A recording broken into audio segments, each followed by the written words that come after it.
Hi, I'm Lamaya. Hi, I'm Chantel, And and this this is is Suddenly Saved.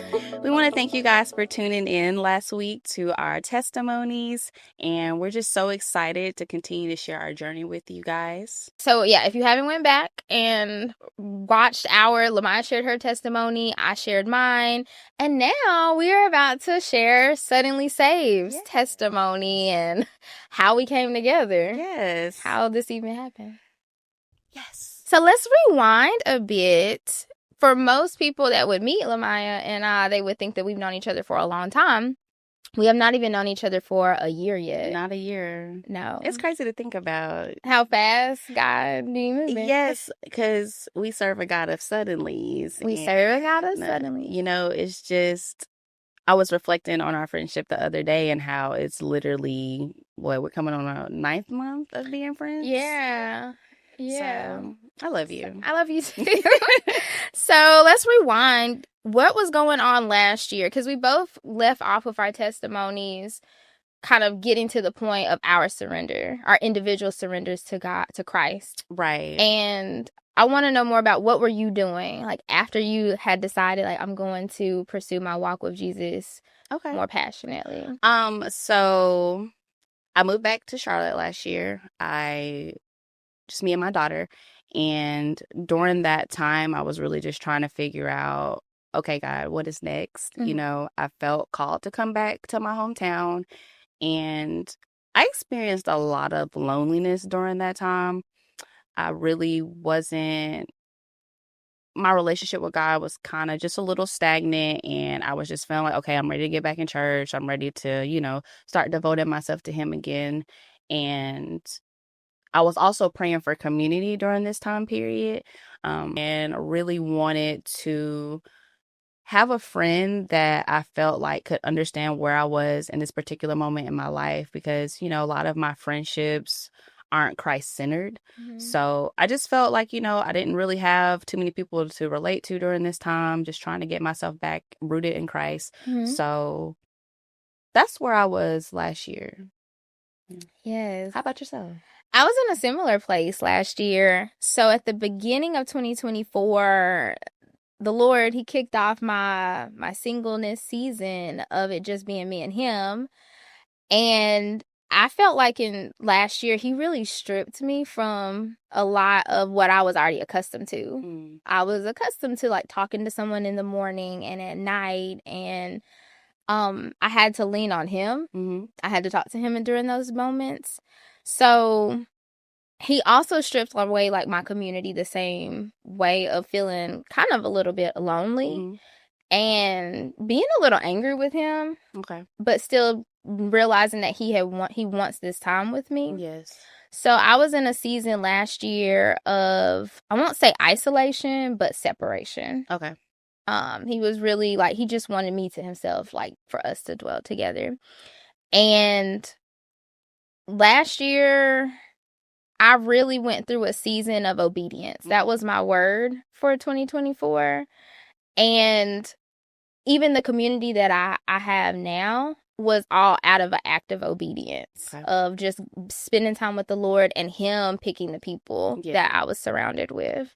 So the same prayer that you had about, Lord, I need a friend, right, is the same prayer I had as well. Because a lot of my close friendships are they live in different states, or they live in different parts of North Carolina. Yeah. So it's just really hard to be on a walk with no community. It feels like no community. It is very difficult. And there was something you said about you felt like God was separating you, and I felt isolated. I felt like, okay, this is my hometown. I'm near family, but I'm not really close to them at this point. Like, we're close, but I just didn't feel a lot of support because everybody has their own lives, going on. And I'm also a single mom at this point. So I just really felt like, God, I am alone. It's just me, you, and my baby, really, and that sense of loneliness started kicking in, knowing that I really wanted community. So that's when I started trying to plug myself into church and groups to meet people. And it's funny how God even shook that up for me. Because He really, like, you can tell when we try to force something. Yes. We try to, like, force ourselves into community, and it's just not a natural fit. Yes. Where, like, the community that God aligns with you, it's just natural, and it just progresses so divinely. It does, and honestly, rapidly. So yes, yeah. So, and even I don't think we even said this part. Lamaya and I met through a mutual friend. Yes, I was literally about to say, Oh. let's talk about how we actually met. Yeah. So yes, we met through a mutual friend at dinner. I would host dinners at my house, and Chantel and I just clicked naturally. Because in this single season, in this separation season, I'm like, well, let me be waiting well. Yeah. Let me learn how to cook. Yes. And Lamaya is a phenomenal cook. Thanks. So that was our connection point, was that I had I wanted to learn, and she had the skill set. Yeah. So we set up time for just me and her, for her to show me how to prepare some meals. Yes. Won't get into how I haven't been back for any more lessons. Yeah, she has not been back for any more lessons, but that's okay. But I love how our friendship started, because it was completely unexpected, Mm-hmm. And that's how is divine intervention, because God is so intentional, and little did I know Sunday dinners would form a sisterhood, and it's like, once we had those Sunday dinners, and there were some twists and turns during the beginning of our journey, we've been pretty much inseparable, I feel like. Yeah, probably since earlier this year. Yeah. And so even with our friendship, when do you think that we had that click of, okay, this is more than, the first off, this is a kingdom friendship, a kingdom connection, and then next that he wanted us to do partnership in a ministry? Honestly, okay, so just to answer the first part of that, there was a Bible study that we both attended, our young adult Bible study group, and I feel like that was like the kickoff of actually doing like Christ-centered things together. Mm-hmm. And so once we hung out and did the young adult Bible study group together, it seemed like we just started spending more and more time together. Yeah. And it's really hard to pinpoint exactly the moment, but I just felt a natural, not only was the connection natural, but I also felt a peace about being able to trust you and just even be vulnerable with you about certain things that were going on in my own life. And I just felt like, clearly there's something more to this than just being we just hang out from time to time type friendship. There was more depth to it. Yes. As we got to know each other. And I think it was that we had similar experiences that we could relate and pull from, to be like, oh, I know exactly what you're talking about, or what you're going through. And we really just started to lean on each other, both with kingdom assignments, but then also just in our friendship as well, and how we are, we have a sense of humor about it. Like, we're serious when we need to be, but then we love to crack jokes as well. Yes. And I love that about our friendship, Yeah. I feel like we're very open with one another. Even the Bible study, when I hadn't ever been to it. And I was honest with Lamaya. I said, there's this young adult Bible study. I don't know anybody really, but you want to come? Right. So thank you for coming. Oh, thank you for the invitation. So this is, people invite you places, sometimes take that step. You never know. You never know. And it's funny, just not even to go into that too much, but like, I remember the trials that I was facing that same day trying to come to this Bible study. And, it's like the enemy was really working hard to keep me from going. But he knew there was something much greater, because not only did it was something that we could share together, but we also gained more community by going there. So, yeah. I guess I want to ask, so, okay, what do you think? I don't feel like we got to answer the second part of the question, but what was the pivotal moment that we realized that we needed to begin this ministry together, and, the foundation of how Suddenly Saved even came to be?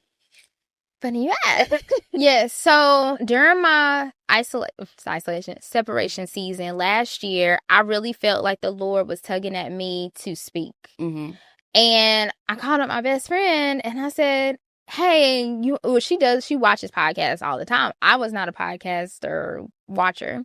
So she put me on, and I just felt like that's what I knew. I was supposed to speak more, but I knew I didn't want to do it alone. Right. So I called her and I said, girl, you want to do it? And she was like, let me pray on it. She came back. She said, I don't think I'm supposed to do this. I think I'm supposed to do something else. So I just said, okay, well, maybe I heard God wrong. But he still kept that desire in my heart, even though I didn't know too much about podcasts. So as Lamaya and when we met each other, it wasn't like an instant, oh, we need to do a ministry podcast together. Right. It was through hours of being on the phone and having conversations and basically saying, well, other people need to hear what we be talking about, because we be getting deep. We be talking about, well, what did you take from the word, or like talking about different life situations and how biblically we can apply sound doctrine to decision making. For myself personally, like, God has always made it clear that I was supposed to speak in some shape or form. Like, I've had visions of that like my whole life. But I will say I started making TikTok videos. You did? I started making TikTok videos and kind of putting myself out there, being vulnerable, talking about just not even too much about my life, but just certain experiences, certain things God was revealing to me about, you know, things that I was trying to let go of, or even obedience. But we did a challenge. It was supposed to be a challenge where in the month of May we were supposed to record every single day and post some content. And I started it off. Shanti. I never posted anything. I didn't post anything, and that's okay. I have this fear about post. I don't know, but I'm growing into it. Yes. That's why he partnered us together. Exactly. Because she's the executor. I can have an idea, but it I don't know. You run a tight ship, ma'am. But let's not forget, if it was up to me, Suddenly Saved probably would have been kicked off in 2026. You were persistent on the date. Okay. We keeping a deadline. We keep each other in check. We keep each other balanced. I was about to say, because you push me in areas that I need to be pushed to. It is a good balance. Yeah. It is. But I was nervous about even kicking it off. This is true. And I was like, are you sure? Are we ready? And that's how the foundation of Suddenly Saved even came to be, because it went from, oh, we need to be posting our own separate content to, we should just do this together. Yeah, instead of it being, because it seemed like we both had what each other needed, or like we fit into our weak spots and our strong areas. And speaking of May being the challenge month, that's really where we started thinking about even coming together. Yes. And to give the timeline, May is when we had the idea. Yes. June is when we prayed and fasted. Yes. July is when we actually started preparing and talking with others to help us. And we launched in August. So 4 months? 4 months of God, like, giving us the idea and actually executing it. I don't think I've executed anything so fast. With all these steps and all these requirements. But he has been along the journey, like every step of the way. And we were talking about this off camera, but just how we knew nothing about a podcast, editing. Girl, what type of camera do we need? The business, like the admin side. Yeah. It's been a stretch, but I am truly thankful that God has called us to do this and that we get to do this together, because I couldn't imagine carrying this load alone. And, you know, and that's the beautiful thing about our friendship, is that we both have our strengths and we both have our weaknesses. I'm going to be the first to tell you, I do quality assurance for a living. Admin is the last thing I want to deal with after looking at procedures all day. So my girl hit the ground running with the admin, you know, and everything that we needed to kind of get stuff set up on, you know, on a logistics side point. And I'm the creative, naturally. Lamaya, me looking at editing and clips and zooming in to make sure that everything looks right. That's not my strong suit. And nothing would ever get posted. That's okay. So that's why he said, I'm going to put these two together. Boom. And that's how we're here. There goes the dynamite. So Okay, with that being said, what do you think were some of the trials that we faced getting this started and some hardships that we encountered during the process? First off, getting a name. Because let's rewind. I called Lamaya up. We were praying on, okay, what should the name be? I call her up. I say, what about Hot Girl to Holy Girl? No. And she was like, no, I don't like it. That's not gonna work. I said, okay. And I'm scrolling on TikTok and I come across this lady's TikTok post and she was talking about how we serve a God of suddenly. Suddenly. Suddenly the man was healed. Suddenly the woman did this or that. Suddenly someone's eyes were open that was blind. And we were like, I called her. I said, what about suddenly saved? Because it just felt so natural. It just felt like, oh, that's it. That's it. And we, like, from the outside looking in, it could seem suddenly like, oh, this person was out and about and living their life one way, and then suddenly they had an encounter with Jesus. And now, who is this person? Because January, I was not fully walking, and I'm still working on walking in obedience. We both are. But there were some things I had to surrender back in January that God made it clear, like, if you can't, and I even said this during my testimony, like, okay, I was smoking weed still. He made it clear, if you can't let that go, I can't propel you to what's next. Suddenly, I'm sober. Suddenly. And suddenly now I'm launching a podcast with my sister in Christ, and I'm like, oh, so you really did mean what you said. So, yeah. Yes. So I would say even those hiccups of starting out and not being sure, but allowing him to guide us. Right. That was, both of us, I would say, I'll speak for you, that we both like control. We like to be the one running our ships, and the Lord has really tested us with Suddenly Saved by allowing him to lead. Yes. And, you know, if we feel unsettled, slow down, stop, wait for him before you proceed. What about for you? What trials or hardships do you? Girl, the enemy was being busy.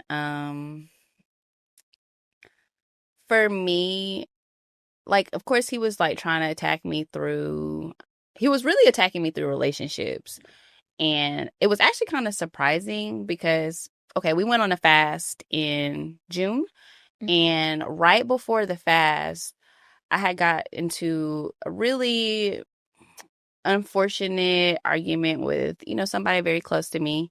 And there were some things that were said that were very hurtful. They attacked my relationship with Christ, my character, and even just my willingness to trust people so easy.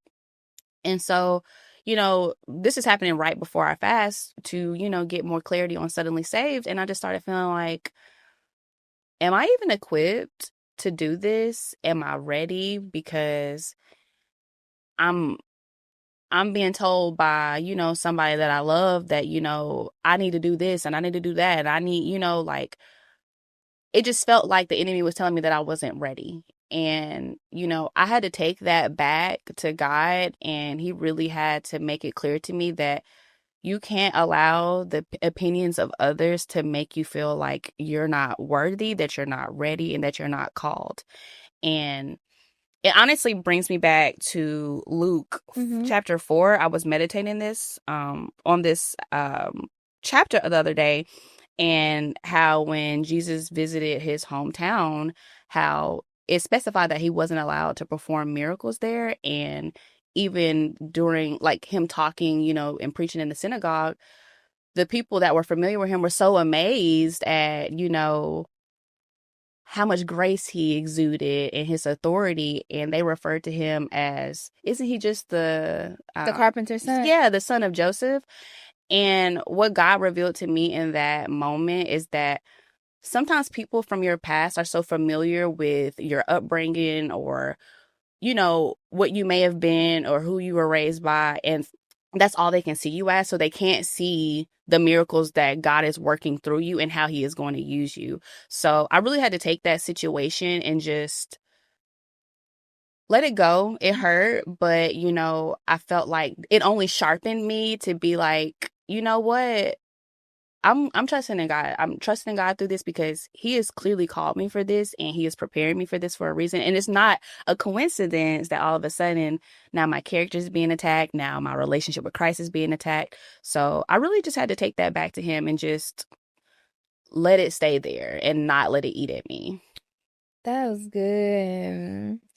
Girl. That was so I don't even really have much to add or give Mhm. feedback on because so many people and I'm guilty of this, of having a perception of someone in your mind from the past. Yeah. And it's hard to just wrap your mind around. Yeah. As long as there's breath in someone's body, they can have an encounter with Yeah, Jesus they have the ability to and change. they have the ability to change. Like there was people who could not walk, could not see, and he said, "Get up." Yeah. And they were seeing. Yeah. Literally. Yeah. Open your eyes. And how it's hard for us sometimes, myself included, as Myself a as well. human, to just remember that the Lord is these are his children. And if he wants to miraculously all of a sudden change the way that someone's character is and the way that someone acts or perceives or has a relationship with him, he can do that. And And he can. can use anybody that he wants to. And will. He uses the least likely people. Okay. The meek shall inherit the earth. So, all I can say is that I'm honestly, it hurt in the moment, but I'm glad that that encounter even happened because all it did was activate and really renewed my mind on, okay, this is where God has you now. It does not matter what you were. It doesn't matter what you even were yesterday. Today is a new day. All you have to do is just continue to try to strive to live as righteously as possible, to be obedient, to trust Him, and to, you know, be the example of what He wants you to be and who He has called you to be. So, yeah. Yes. I love that. And how you said that you were like you had more opposition outside. I do feel like he was targeting me in my mind. Mm, I was beating my own self up. yeah. You can't do this. But can. Yeah, like he will use whatever tactics that he can to make you question yourself and to make you question what God already Yeah, told you. you're absolutely right. And I'm just proud of you for not even allowing the enemy to deceive you and make you feel like that you weren't ready because you are more than ready. And you Same. inspire me every day. So, Same. yeah. Like truly iron sharpening iron. You are inspiration to me Yes. as well. And I'm thankful to have such a wonderful sister in Christ to do this with. Me too. As you mentioned earlier, it's too much for one person. No. Which Which which leads me to one of my favorite verses about the need for workers. Mhm. So Matthew 9, and this is the NLT version, Matthew 9:35 talks about Jesus having the need for workers and Jesus traveling through all the towns and villages of that area, teaching in the synagogues and announcing the good news about the kingdom. And he healed every kind of disease and illness. When he saw the crowds, he had compassion on them because they were confused and helpless, like a sheep without a shepherd. He said to his disciples, "The harvest is great, but the workers are few. So pray to the Lord who is in charge of the harvest. Ask him to send more workers into his fields." That's beautiful. And this is him also saying there's a lot of people in this world who haven't had an encounter with him, who don't know him, and like challenging us and challenging anyone else who is touched by this ministry to ask the Lord, what can I do? Yes.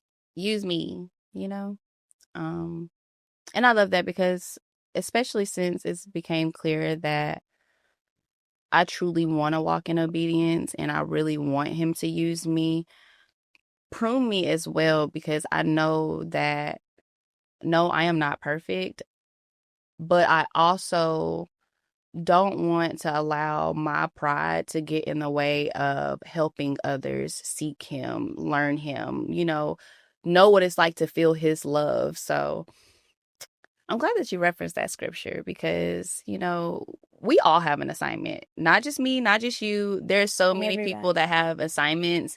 And I feel like a lot of people allow fear to stop them because they don't feel like they're ready, they're worthy, that, oh, I'm too unclean to do anything kingdom. And that's a lie That is because a lie. None of us are none of perfect. us And as someone who struggles with wanting everything to be perfect, God said just go. go. Instead of analyzing and planning every step, I need you to take steps. Yes. And As you take the steps, you will be healed. Like he will provide those next assignments, those next tasks. But he just needs his children to even take the step of faith to honor him. Because why would he not? Why would he not take care and guide his children who want to serve him, who want to magnify his name, who want to honor him? period. You hate that. What they be doing? I guess I wanted to ask what has been the sweetest part of walking through this journey together, and how do we still navigate being close friends yet even being ministry partners? The sweetest part is seeing the comment, like just people that you don't know who say, oh, I felt like that and I didn't know anybody else did, or I had a question about this area of the walk, and we do not know all the answers At all. we do not.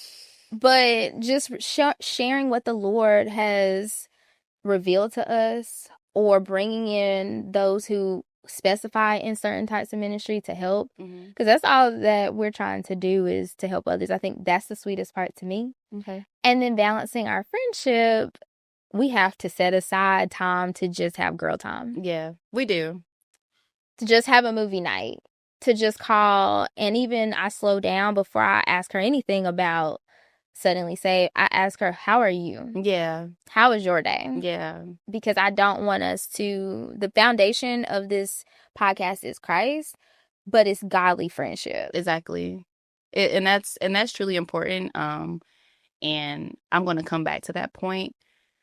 For me, the sweetest part of this journey is, and I agree with everything you're saying, or when it comes to, just seeing the feedback and how, people really, it's clear that people need this. They need the authenticity that comes with following Christ, but also being real about our struggles. Yes. But I also love seeing how you're growing, and I just feel like we're at this place now where we are more focused on obedience rather than just trying to do things to please others, and being afraid to hurt people's feelings with our truths, and just choosing to turn away from certain things that are no longer filling us, to go from really uncertain on whether we should be doing this or if we're ready for this, to we're knees deep in it now, and we're just getting started. Exactly. We're just getting started, but it just feels like there's been so much of a progression since we've even, from the very first moment of even planning, and just seeing how God is sharpening us, strengthening us, and, even the connections that we've received during just the process. And it's been a beautiful experience. And then kind of just to pivot back to friendship, how we maintain our friendship. I feel like we allow each other to be honest about how we feel, because we are two very independent, people with very strong mindsets. There's nobody that's, it's nobody that's the alpha or the beta. We're both alpha, type personalities. And that's something God has been working on me. Both of us. Yeah. Too, because as we're preparing to be wives one day. Yeah. Gotta work with somebody. Gotta work with somebody. You can't be in control. And that's something God has been stripping me of this season, is control over my life. And that's honestly been the hardest part of this journey, is just completely trusting. But pivoting back to the friendship, I love that we allow transparency. I love that we're open. We're effective communicators. And we do take time to not just focus on Suddenly Saved, but Chantel and Lamaya, we still do, we have outings, we have girls' night, and that means so much to me because sometimes when we think about our callings and what we're supposed to be doing in assignments, it's so easy to focus solely on that. And then you forget we were friends first. Like, we're friends first. And Because the ministry falls apart if the friendship falls apart. Exactly. So if the foundation isn't friendship, then this is pretty much, we're running straight to destruction, so Yes. I am thankful for that. And I also wanted to reference one of our favorite scriptures that, and Chantel actually mentioned it earlier, Proverbs 27:17. As iron sharpens iron, so a friend sharpens a friend. And when you have a godly friendship, you feel that sharpening because it's not like you condemn or you judge and criticize. You help strengthen, Mm-hmm. And when there's something that we're off about, or we have a mindset that's not really correlating to what God wants us to, really be focused on, I appreciate just the gentle nudges of, hey, maybe you need to, take a step back from how you're feeling and focus on ... And it's just the way that you sharpen, but you do it with love. And that's all anybody wants with a friendship, because I don't want nobody that's gonna beat me up, bash me down, like, it's enough of that in the world. It is. I love that. Yeah. And I echo everything of whenever you are a friend and working with someone, to also keep that love piece. Right. Like, it's all you can say. It's not what you say, it's how you say it. Exactly. And just knowing, I think that's the root of our friendship, is no matter what we say, we know it's coming from love. And if it doesn't come off that way, we don't have a problem communicating with each other.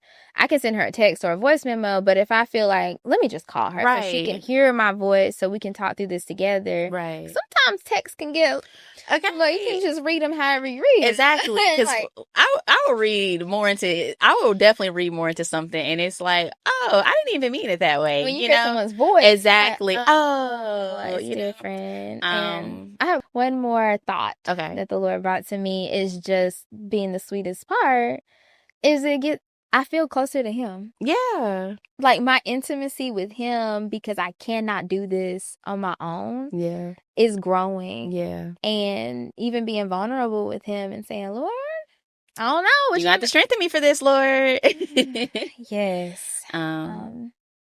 And I wanted to reference one more scripture, Ecclesiastes 4:9, and two people are better off than one. They can help each other succeed. And whether it's ministry, whether it's life, friendships are truly essential.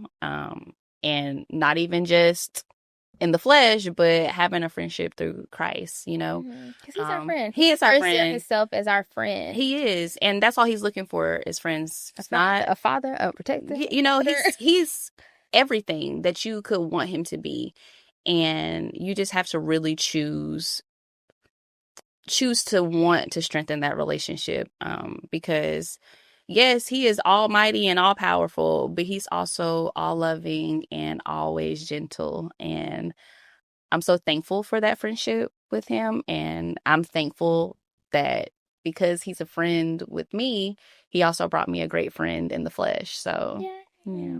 Yes. Well, thank you. Yes. So much. This was a great episode. And I know we'll get more into the details of Suddenly Saved and how even more we didn't get into the details of our fast weekend and the prayer and the connections that were made. But we'll get into those as we continue on. And yes. We just thank you. Yes. I thank you. I thank you. I thank you.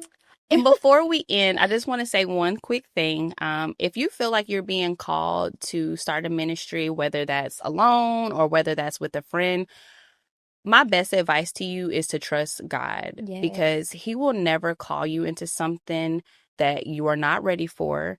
And don't allow pride and fear make you feel like you're not ready to, begin something that he's clearly calling you to do. Be obedient to his voice. be obedient to the direction. Don't be too proud to take on the assignment, because at the end of the day, you never know what God has for you, what He's trying to unlock for you, and what He wants to use you to help other people through. So just, want to encourage you guys to remember that, and don't allow the enemy to make you feel like you're not ready, because you're ready as long as God says you're ready. So, and pray and read His word. Yes, seek Him. Seek Him. Seek first the kingdom. And yes. So again, thank you guys. We truly appreciate you guys joining and tuning in with us for another episode, and we look forward to you guys joining for the rest. Thanks. Bye.